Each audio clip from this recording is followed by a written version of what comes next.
Okay, so um, let's speak now about the liver. As you can see in this picture, look, this is the liver. It's a voluminous gland, and we can say it is located in subphrenical space. I want to remember you that the diaphragm uh, is in this region, is that muscle which delimitates the thorax by the abdominal cavity. So for the diaphragm, we can say phrenic muscle. So subphrenical space is the space under the diaphragm. In the same time, we can say the liver occupies supramesocolic space. Supramesocolic, remember, mesocolonum is that membrane which connects the transverse colon with the posterior abdominal wall. So that membrane divides this region in supramesocolic space and inframesocolic space. Okay, about the shape, we can describe two surfaces: upper surface or diaphragmatic surface because it's covered by diaphragm, and one inferior surface, lower surface, or visceral because it's in contact with the abdominal organs. And we can describe just one border, this border, anterior and inferior.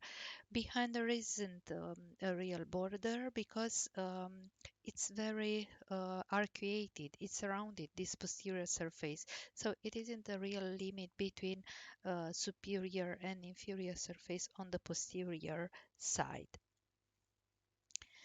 Look at it, this is superior surface. So if you look in this region, um, this is the region for the liver. So this superior surface, as I said, diaphragmatic because it's covered by diaphragm.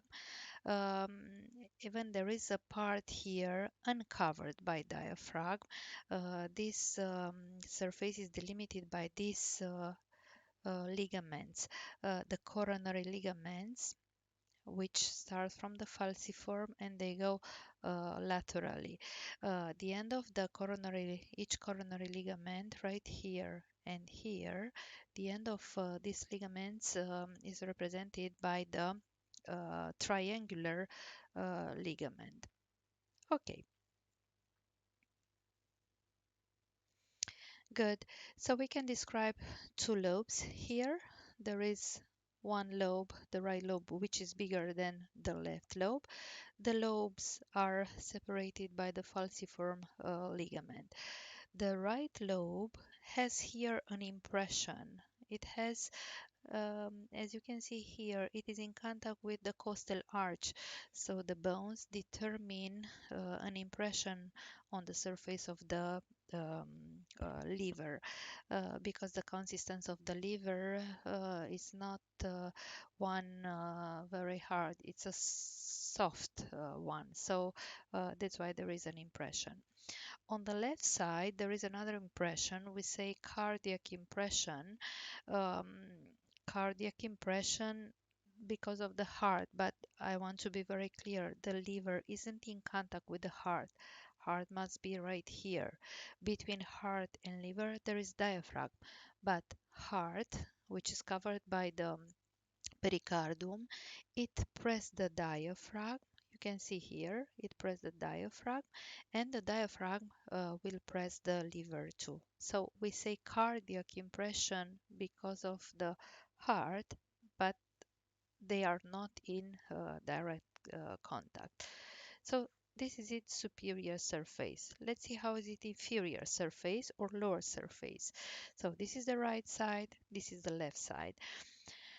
This inferior surface, or visceral because of the organs, can be divided in three. So attention, superior surface is divided just in two, inferior is divided in three. This is the right lateral, this is the left lateral part, and there is another one between them, the middle part. The right part is delimited here by a groove in front. This groove is determined by the gallbladder and behind by the cava vein. So this limit, this is the limit between the lateral part and the middle part. The left groove or scissor right here is between the left lateral region and the middle region, and it is determined this time by two ligaments. Anterior is the teres ligamentum or the round ligament of the liver, and behind is the venous ligament. What is happening in the middle region? The middle region present here right, it presents right in the central part, the hilus. Hilus is the place which contains the pedicle. The pedicle is formed by everything which go inside or come outside from the liver through this hilus. Actually, it's portal vein, the blue one. With red, you can see hepatic artery, and with green, we have biliary ducts. So this inferior surface has the lateral lobe, the middle region with two lobes, quadratus in front and caudatus behind, and the left lobe right here. This is the correct position. So um, I said that we can say this surface is visceral, so because of the viscers, organs which come in contact. So right here in front, you can see there is the flexor, the right flexor of the colon, so that hepatic flexor. So the colon right here determine an impression on the liver. Let's go back. So right here, this is anterior part, this is posterior part, right and left. So right here, this impression is determined by the colon. If you go more behind, so behind of the colon in this region, it's not represented here, but you have to know that right here is the kidney, the right kidney. So it determines an impression too. Let's go back. Oops, sorry. So colic flexure, renal flexion. Actually, in the upper part of the kidney, there is suprarenal young gland, which can determine an impression too. If we go a little more medially, right here is duodenum. So duodenum can determine an impression right here. Duodenal, the second part of the duodenum. First part of the duodenum is right here. So it determine an impression on the middle part of the liver. In the left side, of course, stomach, which is very big, it determine right here the gastric impression. And let's go back. So this is the gastric impression right here, and esophagus can determine sometimes an impression, not very visible because you know this abdominal esophagus is very small. It has just a few centimeter. So another impression can be determined in the middle part by the pancreas, the yellow one. So in the middle part and behind. About the structure, as I said at the beginning, the liver is very complex. It has so many formations inside. So its structure is determined by the portal vein. This purple, it's portal vein. And I want to remember you that portal vein is the most important venous collector from the digestive abdominal organs. So portal vein, it goes inside of the liver through the hilus and it determines here some branches. We will speak very soon about them. With red, you have hepatic artery. The big one here, the big red is abdominal aorta. Celiac trunk determine three branches. We spoke about it uh, on the stomach. So celiac trunk determine gastric, splenic and hepatic artery. Hepatic artery goes inside through the hilus and it determines branches too. We have with green represented here biliary ducts because you know the liver has hepatocytes and these cells they produce the bile, and through these canals the bile is evacuated and accumulated on inside of the gallbladder. Attention, gallbladder, it is located on the inferior surface of the stomach, of the liver, sorry, not inside, so outside from the liver on its inferior surface. Of course, we have lymphatic vessels and nerves, even they are not represented here. So the structure is very complex. In surgery, the liver is divided in some regions, and these regions depend by the portal system and by the suprahepatic system. So actually there are three scissors. So let's see. This is the liver, and as you can see, this is one scissor, another one, and another one. So this is the median scissor, and one right lateral or right portal scissor, and one left. Um, these scissors, they are more imaginary. Actually, they are determined by the suprahepatical veins. Inside of them, they are suprahepatical veins. So, if you look to this picture, we can say this is the right lateral sector or region. This is the left. This is the right paramedial, because this is the median scissor. So para means right near, the right paramedian sector, and this will be the left. There is another one sector, the dorsal sector. Remember, I told you that posterior surface of the liver is very rounded. So this is considered the dorsal sector. So we have 5 sectors, but you can see here we have some numbers because every sector can be divided in smaller parts, in segments. So the dorsal part is considered the first segment. In the left side, we have right here the second segment. You can imagine there is a clock, and if you follow the indicators of the clock, you obtain the segments. So second, it's the most left laterally, then third and fourth, they are right here on this left paramedial, 5 right paramedial, 6 the right lateral, 7 the right lateral, 8 the right paramedial. So um, again, the first was the most posterior. You can imagine that clock. These segments are important in surgery. Okay, so let's take each vessel in part. Portal vein, um, as I said, is the most important venous collector from digestive abdominal organs. So you can see here, portal vein is not very big, but it is formed by 3 veins: the upper mesenteric vein, the lower mesenteric vein, and the splenic vein. Attention, upper mesenteric vein collect the venous blood from the small intestine, from the pancreas, and from the right colon. I want to remember you the right colon is formed by the cecum, ascending column, and the first and second third of the transverse colon.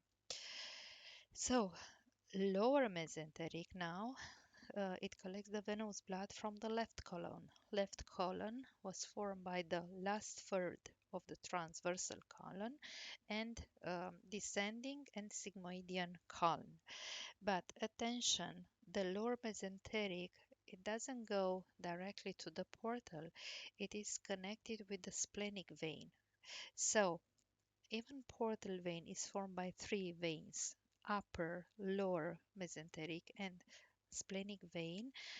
This splenic and lower mesenteric, they form a common trunk, and this trunk is connected with upper mesenteric to form the portal vein. So, as I said, portal vein is not very big. Look at this picture. This blue here is the portal vein. It goes to the liver. It goes, look, this is the hilus that orifies on the inferior surface of the liver. So portal vein goes inside of the liver through the hilus. Before to go inside, it receives some branches from these organs which are located right here. Um, I hope you remember in this region must be the stomach. So the lesser curvature of the stomach, which is orientated to the liver, it determine its veins to go to this portal vein. So the left gastric vein and pyloric vein comes from this lesser curvature of the stomach. Pancreaticoduodenal, pancreaticoduodenal veins, they go to the portal vein too. After it goes inside, so it goes inside through the hilus. It determines two branches. There is one left and one right branch. Um, as you can see here, the left it's arcuated. It determines four other branches, and the right it's not very long, and it determines some sectorial branches. Actually, there are two, and they are divided then in smaller parts.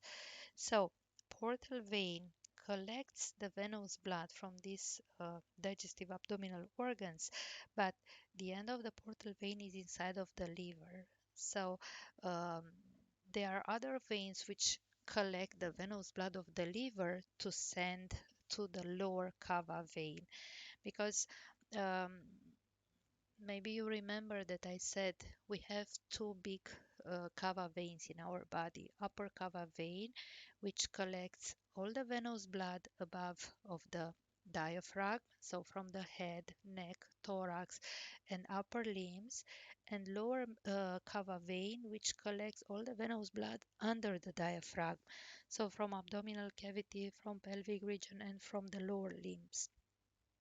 So, lower cava vein, it collects the venous blood under the diaphragm, but not directly.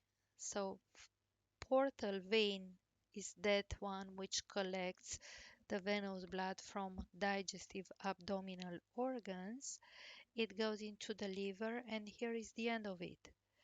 Other veins will take the blood from the liver. Actually, there are suprahepatical veins. We speak in a few minutes about them, and they will go to the lower cava vein. Okay, so this was portal vein. If you look at this picture, you can see again upper mesenteric, lower mesenteric, and splenic vein. The portal vein, which receives, look, the veins from the lesser curvature, actually the left gastric vein and the right gastric vein or pyloric vein, and it goes inside of the liver. You have to know that sometimes in pathological cases, portal vein and cava veins can form some anastomosis. So again, just in pathological situations, there are a few types, and actually you will study um, about them from the third year when you start with semiology and with internal medicine. But I want to explain you a little. I want to prepare you for that moment. So let's see. Um, I'm sure that you remember that esophagus has a part inside of the neck, and the biggest part is inside of the thorax, and just the last part is in abdominal region. So the venous blood from the first and second part. Um, so let's take the thoracic part of esophagus. The venous blood will be collected into azygos vein. Azygos vein goes into upper cava vein. Good. The last part of esophagus is in abdominal region. Look at it. It determines the venous blood to go into the portal. But sometimes can be formed some obstructions on the portal vein. So if there is an obstruction, all this venous blood from these organs cannot be directed to the portal. So it's important where is the obstruction. So in this situation, the venous blood from this region will be redirected to esophagus. So esophagus, between the last part of esophagus and the middle part appear some anastomosis. So the venous blood from abdominal region will be directed to the thoracic region. But portal vein, it's a big vein. It has a lot of venous blood inside of it. Esophagean veins, they are not so big. So if this blood will be directed into esophagean veins, they suffer some dilatations. So um, at the beginning, there is just a dilatation, but then they can be broken. So the blood will be, um, we can say that there is a superior digestive hemorrhage. So attention, this is just in pathological cases. So it's realize a connection between portal vein and upper cava vein, which is in thorax. Another example, let's take rectum. Rectum sends the venous blood, look at it, upper part into the lower mesenteric. Lower mesenteric goes to the portal. The middle part and the most inferior part, they send the venous blood into the lower cava vein, actually into hypogastric vein and then to the lower cava vein. So if there is an obstruction, this venous blood can be directed from upper mesenteric vein into this middle and lower hemorrhoidal, so to the inferior portal vein. There is a connection between portal and lower cava vein. Other example, paraumbilical. If you look now, for example, to the skin, to your skin in abdominal region, you cannot see the veins, but in the pathology of the liver, in this obstruction can be realized some connections with the veins, paraumbilical veins. So the skin will look like a map with a lot of rivers. So a lot of blue lines are visible on the abdominal skin. There are just a few examples of anastomosis. All of them, attention, all of them appear just in case of pathology. So we say portocave anastomosis between portal vein with upper cava vein or lower cava vein. Upper cava vein it's in thorax, lower it's um, in abdominal region. Good. So this was about the portal. Let's see now how are suprahepatical veins and why the name is suprahepatical, because they come from the liver, they come out from the liver in the upper part of the liver, so suprahepatic above the liver, and they go to the lower cava vein. Actually, there is a principal group formed by these veins. There are three. One median, which is a long, usually it has 12 centimeters. It is formed usually by three veins. There is one left here and one right. There is another group, excessor, which is formed by the posterior veins. It's not visible here. Yeah, let's turn back a little. So attention, the dark blue, it's portal vein, which is divided, and inside of the liver is the end of it. And this blue, it's formed by the suprahepatical veins, which go out from the liver. So portal vein comes to the liver.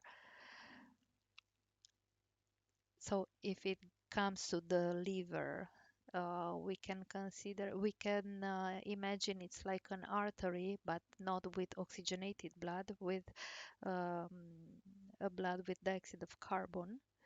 And suprahepatic veins are the veins of the liver which go out from the liver and they go to the lower cava vein. Through the lower cava vein, they will go actually to the heart in the right atrium. Okay, another big vessel, very important in case of the liver, it's hepatic artery. So let's turn back again to aorta. This big, it's aorta. You can imagine right here is the diaphragm. Under the diaphragm, there is this celiac trunk. celiac trunk determine three big branches for that three organs which are right under the diaphragm. Liver in the central part is stomach, and more to the left is spleen. So hepatic artery, gastric artery, and spleen artery. Hepatic artery is this, but attention, hepatic artery is divided in two. Hepatic proper, which goes to the liver, imagine right here it's liver, and this branch which is gastroduodenal. Why is gastroduodenal? Because one branch will go to the stomach, one to the duodenum, to the stomach, actually to the greater curvature. This gastroduodenal goes to the greater curvature of the stomach and to the duodenum. So, hepatic proper is this.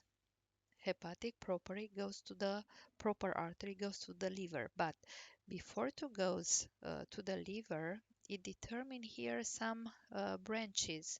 One which go to the lesser curvature of the stomach. It's that pyloric artery or the right gastric artery, and determine another branch which go to the gallbladder cystic artery. So actually this and this are branches from the hepatic proper before to go inside of the liver. Let's go back to this picture. Oops, look at it. So we speak about this region. In this region, the red one, hepatic artery determine branches for the stomach and for the gallbladder. This is hepatic proper. After right here into the hilus, it determines these branches. Let's go back now. So this was outside from the liver. Imagine right here is hilus. So we will have the right and the left hepatic artery. Of course, they are determined in thinner branches. You can imagine like a tree which is inside of the liver. Actually, every segment has a branch. Remember, we have 8 segments. Every segment has an arterial branch. In this picture is represented abdominal cavity and all the organs are removed. Right here you can see aorta, the cava vein, and all these green formations are lymph nodes, that para-aortic lymph nodes. Liver occupies all this region. So imagine that you have, imagine how is it your liver. If you cut it by frontal plane, um, this frontal plane through the middle part, you obtain one anterior half and one posterior half. So all the lymph from the anterior half of the liver will be sent to the lymph nodes, which are located on the hilus. The posterior half of the liver will send the lymph to these lymph nodes, latero-aortical or peri-aortical. Why? Because the posterior surface of the liver has relations with this. Actually, aorta is in front of the vertebral column. Vertebral column is on the posterior wall of the abdominal region. So that's why this lymph will be directed here. And of course, there is another group which is profound inside of the liver. Okay, about the biliary ducts, there is schematical picture here, but to understand, let's go back to the segmentation. Look at it. I told you that we have 8 segments. Actually, each segment of the liver present one biliary duct, but they are connected in a different way. So in the left side, this is the left side, the canal from the second segment with the canal from the first segment, they form together one transversal duct. In this transversal duct um, comes the canal from the first and from the fourth. So actually this green which is visible here will be the left hepatic duct, left hepatic duct, which goes to the hilus and through the hilus come outside. In the right side is different. So, what is it? First, the canal from the fifth segment with the canal from the eighth segment, they form one paramedial um, canal, right paramedial. The canal from the sixth and from the seventh segment form another canal, and they then the canal from this and the canal from this region determine the left canal which comes out through the hilus. Look at it. So there is one left and one right. Both of them, they have one part inside of the liver and outside, inside and outside. So let's go to that picture. So look at it again. Number 2 and number 3, they form transversal trunk, which receive the canal from the first and the fourth, and result the left hepatic canal. The segments which are in the right lateral sector determine the right lateral canal, and the segments from the right lateral sector determine another canal. These two canals form the right hepatic canal. The left and the right, they are connected to form hepatic canal, but attention, this hepatic canal is not inside of the liver, it is outside. It's visible here. Look, the right and the left. So this is hepatic canal, the common hepatic canal, which is outside from the liver.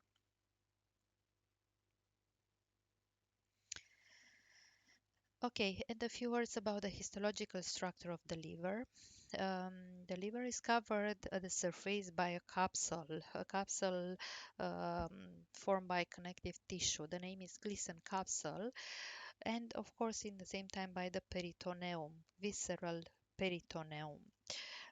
This capsule surrounds the vessels which go inside of the liver on the hilus, and not just covers these vessels, it goes inside with them and determine then divides the tissue of the liver, the parenchyma of the liver into lobular units. So the classical hepatic lobule, it's a morphological unit with a pyramidal shape. You can see here the base of the pyramid has a hexagonal shape. So hexagonal means six surfaces, six borders. Look, one, two, three, four, five, and six. Um, between, look, this is one lobule, this is another one, this is another one. So between three lobules, right here is form a space, triangular space. The name is Kiernan space, and it contains a branch of the portal vein, hepatic artery, and a biliary duct. Of course, lymphatic vessels too. They are not represented here. So Kiernan space, or here, look, this is another Kiernan, another one, another one. So always between three lobules we have a space with a vein, an artery, and a biliary duct. Look to this picture. So um, the hepatic cells are this cubic with the disposition like the sun rays. Uh, here, these are the hepatic cells.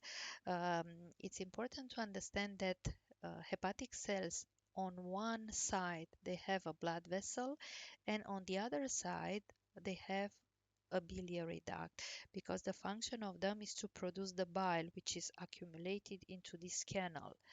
And look, from these cells and from these cells the biliary duct will be directed to the Kiernan space. So Kiernan spaces from Kiernan spaces, the biliary ducts, they will be directed to another bigger vessel. If the hepatic cells are healthy, the bile and the blood, they cannot be they cannot come in contact. But when the hepatic cells suffers in the pathology of the liver, the wall of them um, will be destroyed and the bile can pass in through the blood vessel. As a result, appears the jaundice. Icter for the Romanians is easy to understand. Is then when the skin and the mucous membranes becomes yellow. For your curiosity,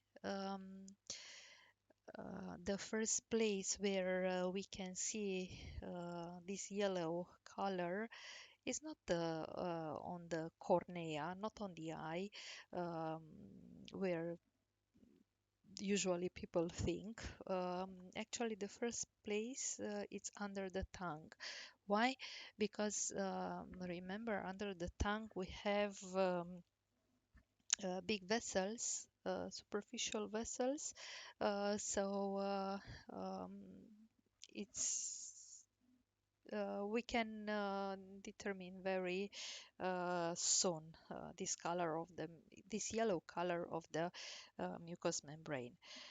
You will study more on histology next year about this aspect.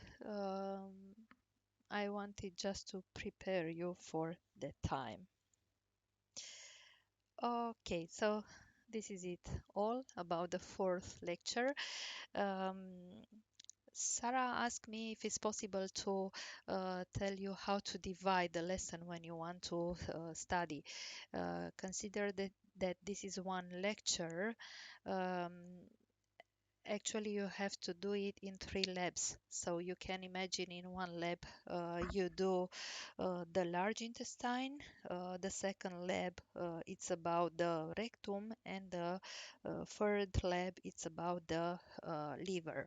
Um, Next time I will start with the biliary ducts and with the gallbladder. So we have another part about the liver. Okay, this is it for today. Thank you. Take care of you. Stay healthy and positive. Ciao, ciao.